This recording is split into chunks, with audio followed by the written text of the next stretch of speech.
안녕하세요. 행복한 미래를 디자인하는 비봉 써니랜드입니다.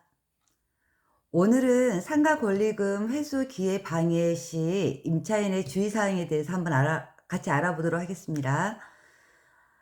상가 영업을 정리하는 임차인이 새로 주선한 임차인에게 권리금을 받고 가게를 넘기려고 할 때 임대인의 권리금 회수 방해로 인해 많은 임차인들이 어려움을 겪고 있는 경우가 많습니다.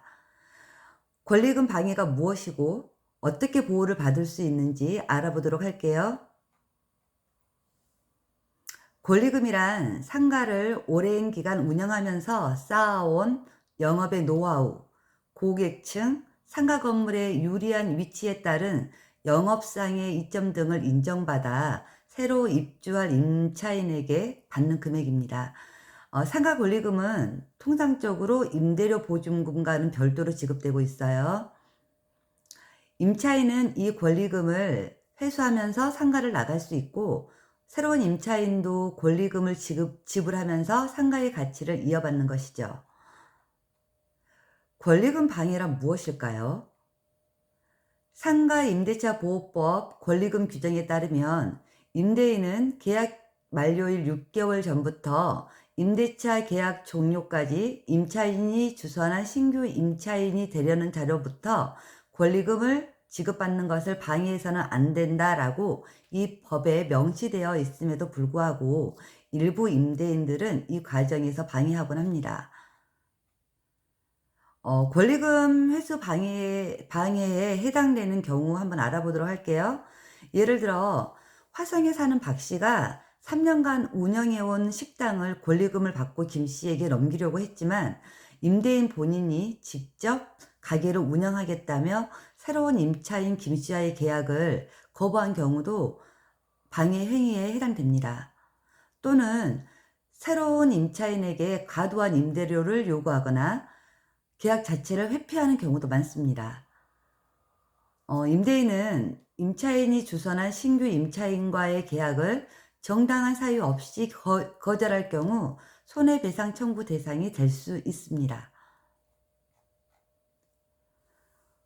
이번에는 임대인이 신규 임차인 계약 거부를 가능한 사유도 있거든요. 그거에 한번 알아보도록 할게요. 임대인은 임차인의 요구에 무조건 따라야 하는 것이 아니라 정당한 사유가 있을 경우 신규 임차인과의 계약을 거부할 수도 있어요. 신규 임차인이 금전적 능력을 갖추지 못하여 보증금이나 임대료를 지급할 수 없다고 판단될 경우 이를 이유로 임대인은 계약을 거부할 수 있습니다. 그리고 신규 임차인이 신용불량자이거나 과거 임대차 계약에서의 의무를 제대로 하지 못했다는 근거 자료가 있다면 계약 체결을 거부할 수도 있습니다. 1년 6개월 이상 영리 목적으로 사용하지 않는 경우 이것 역시 해당되고요. 임대인이 선택한 임차인과 권리금 계약을 하고 권리금을 지급한 경우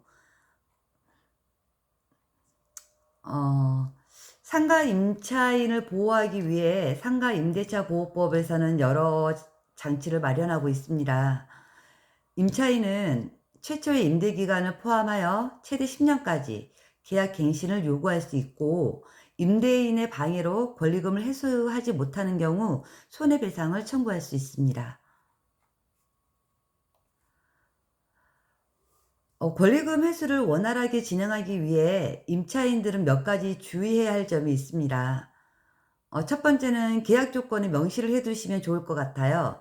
계약 종료 시 임대인이 정당한 사유 없이 거절할 수 없도록 권리금 회수 관련 조건을 계약서에 명시해 두시기 바랍니다. 그리고 새로운 임차인을 소개할 때 임대료 지불 능력이 있는지, 기존 임대 계약의 조건을 충분히 이행할 수 있는지를 확인하여 소개한다면 임대인의 권리금 방해 가능성을 줄일 수 있겠습니다. 그리고 필요하시다면 전문가의 상담을 받아 자신의 상황에 가장 적합한 대응 전략을 세워 손해를 최소화할 수 있는 방안을 찾는 것이 중요하겠습니다. 상가 임대차 보호법이 모든 권리금 회수를 보장해 주는 것은 아니에요. 다음과 같은 경우에는 보호받기 어렵습니다.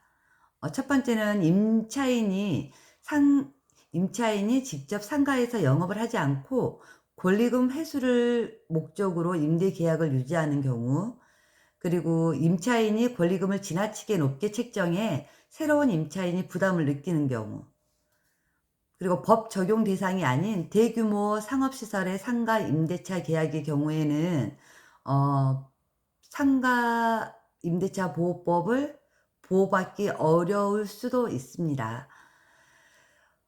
임차인에게 경제적 손실을 줄 수 있는 권리금 방해로 힘드셨다면 걱정하지 마세요. 상가 임대차 보호법 덕분에 여러분의 권리금을 안정적으로 회수할 수 있는 권리가 보장되고 있습니다. 상가를 운영하시거나 새로 창업을 준비하시는 분들이라면 권리금 보호 조항을 세심히 살펴보시고 필요시 전문가의 상담을 통해 방법을 찾아보는 것이 좋을 것 같습니다. 오늘도 저와 함께 해주셔서 감사합니다. 그리고 행복한 하루 보내세요.